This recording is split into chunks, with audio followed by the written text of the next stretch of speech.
অবাধ, সুষ্ঠু, গ্রহণযোগ্য নির্বাচনের বাধা চিহ্নিত করে নিরপেক্ষ নির্বাচনের স্থায়ী ব্যবস্থা করাই অন্তর্বর্তী সরকারের প্রধান চ্যালেঞ্জ বলে মনে করেন নির্বাচন বিশেষজ্ঞরা। বিতর্কের সীমা ছাড়িয়ে প্রতিদ্বন্দ্বিতাপূর্ণ নির্বাচন ব্যবস্থা নিশ্চিতে প্রধান উপদেষ্টার কমিশন গঠনের প্রস্তাব আশার আলো দেখাচ্ছে তাদের। কমিশনের দায়িত্বপ্রাপ্তদের ওপর ভরসা রয়েছে বিশেষজ্ঞদের। মাইদুর রহমান রুবেলের রিপোর্ট।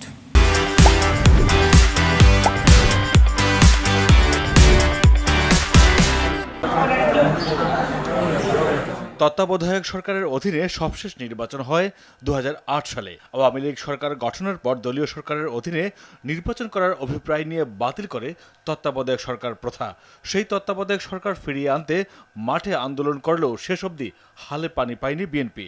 দাবি আদায় না হওয়ায় 2014 সালের নির্বাচনেই অংশ নেয়নি দেশের অন্যতম বড় রাজনৈতিক দল বিএনপি। বন্ধ হয় অংশগ্রহণমূলক নির্বাচনের পথ। আর সেই থেকেই বিতর্কের শুরু। 2018 কিংবা 24-এ একতরফা নির্বাচন করে প্রশ্নবিদ্ধ হয় পুরো নির্বাচনী ব্যবস্থা। স্বৈরাচার হাসিনা সরকার পতনের পর অন্তর্বর্তী সরকার প্রধান ডক্টর ইউনূস সংস্কারের জন্য নির্বাচন কমিশন সহ 6টি কমিশন গঠনের প্রস্তাবনা তুলে ধরেন। নির্বাচন কমিশন সহ অন্যান্য প্রতিষ্ঠানগুলোর সংস্কারের কথা আমরা ভাবছি। নির্বাচন সুষ্ঠু ও নিরপেক্ষ করতে বাধা চিহ্নিত করে স্থায়ী সমাধানের পথ বের করাই অন্তর্বর্তীকালীন সরকারের প্রধান চ্যালেঞ্জ বলে মনে করেন এই নির্বাচন বিশেষজ্ঞ। পৃথিবীর অনেক দেশ আছে যেখানে আউটগোয়িং সরকারি ক্ষমতায় থাকে নির্বাচনের সময়, কিন্তু আইন দ্বারা তাদের হাত বেঁধে ফেলা হয়, তাদের নখ কেটে ফেলা হয়, অর্থাৎ তাদেরকে ক্ষমতাহীন করে ফেলা হয়, এবং তখন ইলেকশন কমিশন ডিফ্যাক্টো সরকারের ভূমিকা অবতীর্ণ হয় এবং তারা সব কিছু নিয়ন্ত্রণ করে। সো এইভাবেও ইলেকশন করা সম্ভব, ভালো ইলেকশন করা সম্ভব। যেহেতু নির্বাচনকালীন সময়ে নির্বাচন কমিশন মূলত নির্ভর করে স্থানীয় প্রশাসনের উপরে, অর্থাৎ ডিসি, এসপি, পুলিশ যারা আছে তাদের উপর নির্ভর করে। কেন নির্বাচন কমিশন তাদেরকে কাজে লাগিয়ে সুষ্ঠু নির্বাচন করতে পারে না? সমস্যাটা কোথায়? সো এই জিনিসগুলোকে আসলে চিহ্নিত করতে হবে, যাতে করে ভবিষ্যতে যেই ক্ষমতা থাকুক এই যে নির্বাচনে যে প্রশাসন যন্ত্র তাদের উপরে নির্বাচন কমিশনের পূর্ণ নিয়ন্ত্রণ থাকার একটা মেকানিজম, আইন এবং প্রাতিষ্ঠানিক যেভাবে বলেন এখন এটা প্রতিষ্ঠা করতে হবে। কমিশনের দায়িত্ব যাদের কাঁধে দেয়া হয়েছে তাদের উপর আস্থা রাখা যায় বলে মনে করেন নির্বাচনী বিশ্লেষক কাজী মারুফুল ইসলাম। কমিশন তৈরি করে সুন্দর একটা রিপোর্ট তৈরি করাটাই শেষ কাজ না। মূল কাজটা হচ্ছে যে কমিশনের যে পরামর্শগুলো আছে সেগুলোর পূর্ণাঙ্গ বাস্তবায়ন।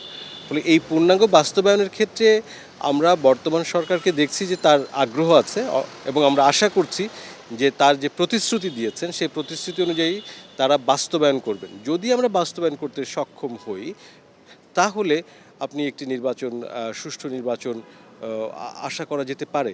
প্রতিনিধিত্বমূলক, প্রতিযোগিতামূলক, অংশগ্রহণমূলক একটা নির্বাচন তারা আয়োজন করতে সক্ষম হবেন বলে আমি আশা করছি। প্রশাসন, নাগরিক সমাজ, রাজনৈতিক দল, নাগরিকরা এদের সকলের সহযোগিতা যদি থাকে তাহলে আমরা আশা করা যায় যে একটা নিরপেক্ষ নির্বাচন করা কঠিন কাজ না। নির্বাচন বিশেষজ্ঞ অধ্যাপক আব্দুল আলিম মনে করেন নির্বাচন কমিশন ও সুষ্ঠু নির্বাচনের সাথে জড়িত দেশের গণতন্ত্র।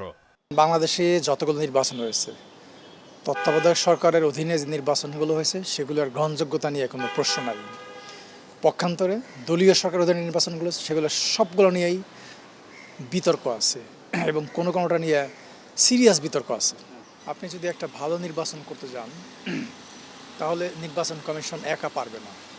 তার জন্যে অন্যান্য যে প্রতিষ্ঠানগুলো আছে, যেমন ধরেন যে আইন শৃঙ্খলা রক্ষাকারী বাহিনী, জনপ্রশাসন, এদের নিরপেক্ষতা খুবই গুরুত্বপূর্ণ একটা অবাধ সুষ্ঠু নির্বাচনের জন্য। আপনি তাদেরকে যদি নিউট্রাল করতে না পারেন তাহলে কোনোদিনই বাংলাদেশে সুষ্ঠু নির্বাচন সম্ভব না।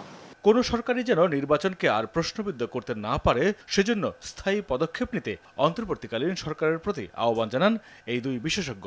কোন পদক্ষেপগুলো নিতে পারে? মাইদুর রহমান রুবেল, RTV, ঢাকা।